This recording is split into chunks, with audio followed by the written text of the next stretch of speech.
Hello everybody, welcome to whatever this video is supposed to be. It's about Clash Empires, basic stuff you want to know. First off, one of the most important things is upgrading your castle, because you will get better troops as you level up your castle. These different types of troops obviously make a huge deal, especially early in the game. For example, the stats on the double crossbowmen are a lot better, if you look at the top left up here, than, let's say, a set of T4s. Even 5s, really. It makes a huge difference in the numbers. The main thing I would recommend is getting to 16 so you can unlock the guards. These are the meat shields of anything you send. Any march, any defense, anything. They have a special ability to them. Right here, increases guard defense, increases health, and reduces armor received. They're the definition of a tank. They're one of the first things you want to unlock, is getting a hold of them. You get a hold of them in the barracks. So, with that said, obviously you want to have your mines, everything upgraded decently. One of the other things I noticed people might not know about is this vendor right here with the balloon. See, it has stuff like iron and speed ups and all of that for rather cheap prices. There's a lot. It's the easiest way to exchange for resources. It's very nice. Now, when it comes to research, you want to focus heavily on your development and military trees, because in the development you can get your research speeds, your training speeds, your costs, everything reduced, which is very big, and with the magic mind you can also get more involved. So you want to do development and military as soon as possible so you can get the defensive and offensive capabilities in case if you do have to fight. Resource is the next best one for the productions, especially for farms. Farms, you want to do resource first. But defense tree isn't exactly useful. I mean, besides city troop attack and health over here and wall health, but even then, it's not nearly as useful as the rest of them. So if you're looking at researching heavily, that's where you want to go with it. I've seen some questions about rally size. That's going to be in your Hall of War. Your hall capacity is going to be increased based on this and your VIP level. So whenever you're trying to get a big march going and you don't have enough space for troops, it's because your Hall of War isn't quite big enough. So, with that said, one of the big focuses in here is going to be march formations and heroes. Your heroes are going to be a huge deal no matter what you do. So you go in here and you get your heroes. The way you line up your heroes is going to be based on the XP you have and the stars. The stars make a huge difference in your heroes. So, for example, with Hypatia, or however you pronounce it, I really don't know. The levels will increase the things at the bottom of the row. So if you see that plus 4%, that's because of the level up. No, sorry, that's because of the stars. My fault. The actual level itself increases. So, for example, right here, it's probably at about 0.5 to start, and now it's up to 8%.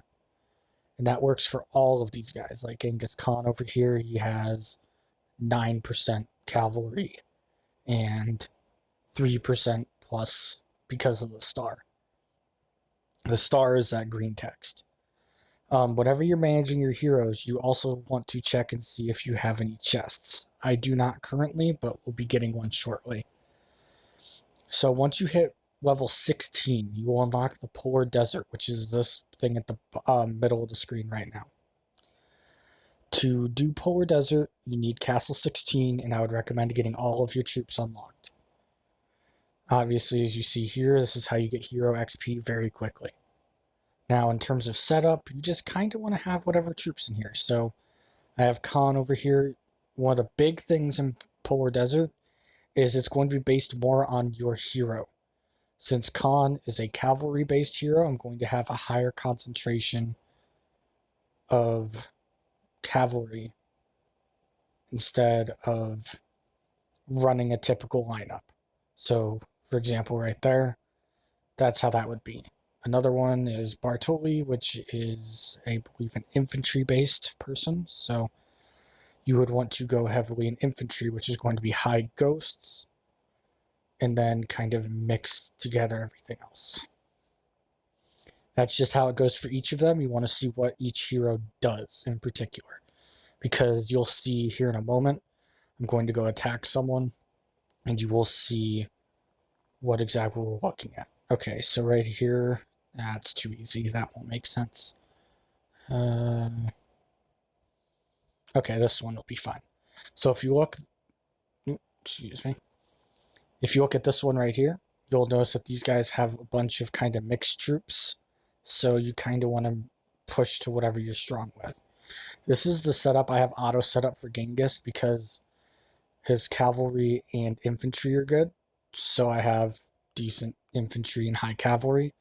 I go for higher in the archers in general because they're T7 versus the T6 of the Ghost Leader. That's just kind of how the balancing is. So if I send the march, it'll send the people flying, and it should be a rather easy victory. Yep, and you'll be able to tell because the green things will pop out when you are victorious. Oh, we got a chest. That's actually perfect. Your stamina will be at the top right up here. It does take a while to recharge, but you're going to be given a bunch of stamina at the beginning, so you'll be able to speed your heroes up rather quickly. But one of the important things to note about these is how this works right here. It's only going to be using your hero that you're using's attributes. That's why it was so important for me to point this out. So if you see at the bottom, when you look at the research line, as you call it, it only has the cavalry attack and infantry defense. So for example, if I am running a polar desert with a different hero, let me send my Genghis over here for no reason. Alright, let's say we go up against this one. See how I have Bartoli up here now, instead of Genghis Khan, because Genghis is on a march. What you'll want to do is you want to look at what it is useful for. So infantry health, infantry attack. So you want to have a better grouping of infantry versus the rest of it. Now, ghost leaders are obviously a little weaker. They're usually about 20 to 30% of any march. However, since the infantry is stronger here, we'll send it like that. It should make it a lot easier. So this one should be a rather easy victory as well. Yep, and as you see, we get a bunch of hero XP from that, and we got another treasure chest. So what do you do with these? You obviously level up your heroes. So how hero leveling works is you have 4 stats on each hero, and then the 40 ability. Don't worry about the 40 ability for a long time. It takes a very long time to unlock it. You want to focus on the first 3 mainly, because after levels 20 is when it gets really grindy, unless you are very on top of your game or have $1 billion to spend. So, for example, I run based on cavalry attack here, infantry defense, cavalry health. So that's my cavalry guy. We got Alexander, he's got archer, and infantry.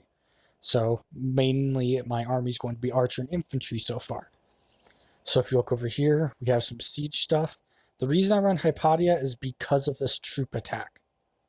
This troop attack bonus that you get once you unlock the level 20 is a big deal for later battles. However, you can run whichever you want. Some people like running Cleopatra in their place. Or Richard. Either way, whatever you're comfortable with.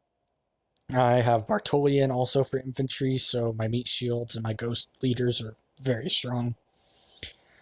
And then I have my Richard, which is cavalry based and infantry based. So I have high infantry, high archers, and etc. Eventually, I know for a fact I'm going to be going with Eleanor for the archer boosts. So that's something I'm going to be doing later on, but with what I currently have, that's the best thing I can probably do. Now, to show what I was talking about, if we look at this one with the Bartoli, If you look, it says exactly it only used the infantry attack and health buffs. It does not use your research. It's all about the strength of your troops. It's all about the strength of your hero. It has nothing to do with research.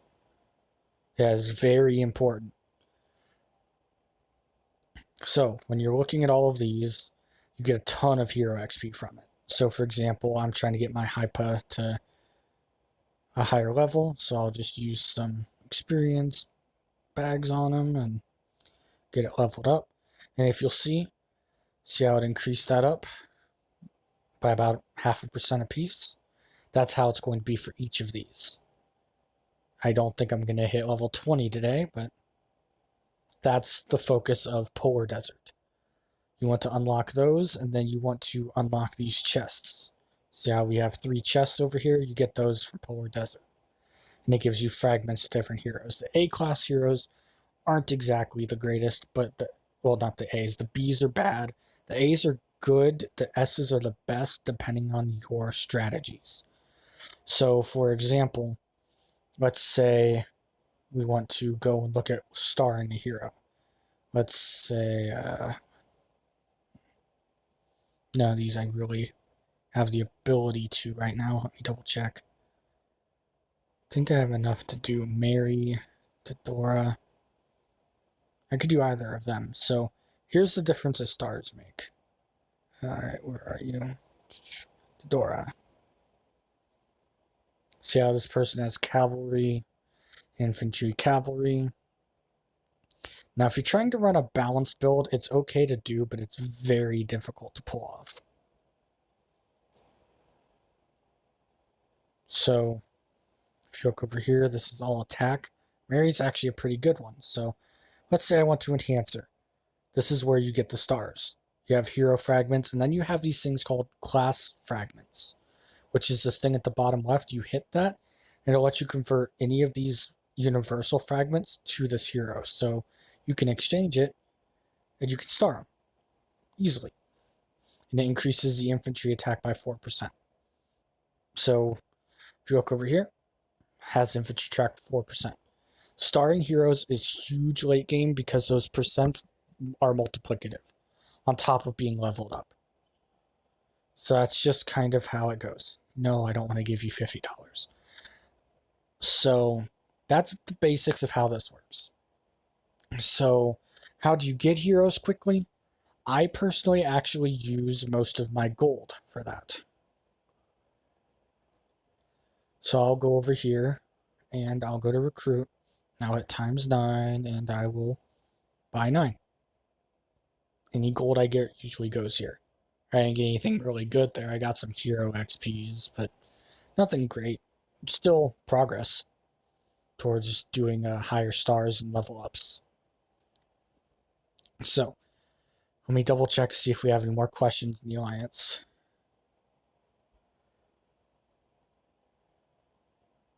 Nope, we don't have any more questions. So this one's going to be towards Exo and everyone about taking out different heroes.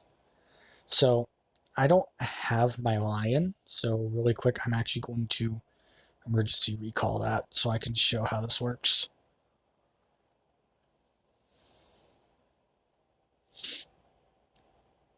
Alright, so how it works is you want to find something that you want to fight. Now obviously, having these is a pretty big deal. So let's try something ridiculous. Let's go after this level 22. So you want to make sure you always have your lion correctly set. This is one of the biggest mistakes I see.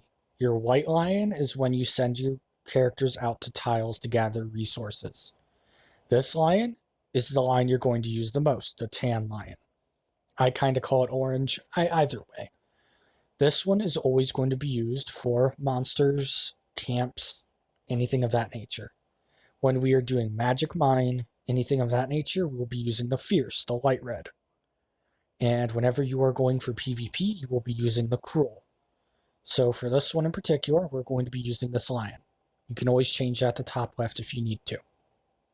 So with this said, we have a full march with T7s, T6s, the whole 9 yards.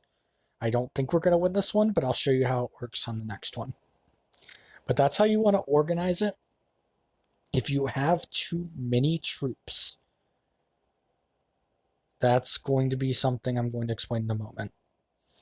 But while we're waiting on that, also make sure you go through your bag. Like, for example, right here I have some material chests. You can open them up, get some stuffs. I'm going to make a separate video for gear, treasure trial, and the tower defense stuff, just because this is going over quite a bit. See how it failed to kill it. It was probably kind of close, but if we go up against something like, let's say you can't beat a 16. Okay, and that's 300 power troops. That's not too terrible, but you just have to go in there and be like, okay, what do I need to set up? If you have too many troops, that's going to be something you're going to want to look forward to in terms of balancing for what you want to do. So we'll actually go up to 17. All right, that's a 640,000. Let's say you only have 500k in troops, and your march size can be, I don't know, 25k. In that particular case, I would set up so you always have a good amount of meat shields. So ghost leaders are a big deal. So then I'd toss in some archers because of how my heroes are set up. And then probably some of those. Yep, get some knights in there. I could probably fit some more of these guys in. Okay, so if you look right here, you see how we only have about 600k. And it's a march size about 21,000. Oh, someone's being a naughty boy. Alright, so we're going out to fight this guy with 600. And we should take him out rather easily because we have the proper buffs and everything in place. Yep. So that's how that works. You want to have it set up to be the most balanced to complement what you are able to do. If you're running super high, like for example, if they're running super high power but nothing to it, then you don't really need to worry about that too much. However, when you're going for a specific thing in particular, you want to focus on what your biggest strength is. For example, let's say I want to go and fight this guy. Because I literally have so many ghost leaders and I'm built for infantry, I could just send my entire infantry because I'm built for infantry and archers. And I'll be able to steamroll this guy rather easily. And that'll wrap this up. I'm going to go over the other stuff, the gear setups, all of that sort of stuff in a separate video just because this is almost 20 minutes long already. Well, 16. But if you see, as long as you have the proper stats to back up what you want to do, you can throw whatever you want. You can throw whatever you want at these guys as long as you build good and you work towards having the statistics you want. That's just kind of how it goes. If you stuck along this long, thanks for watching, because I had a lot of talking to do and I stuttered a lot. And I'll catch you guys in the other video.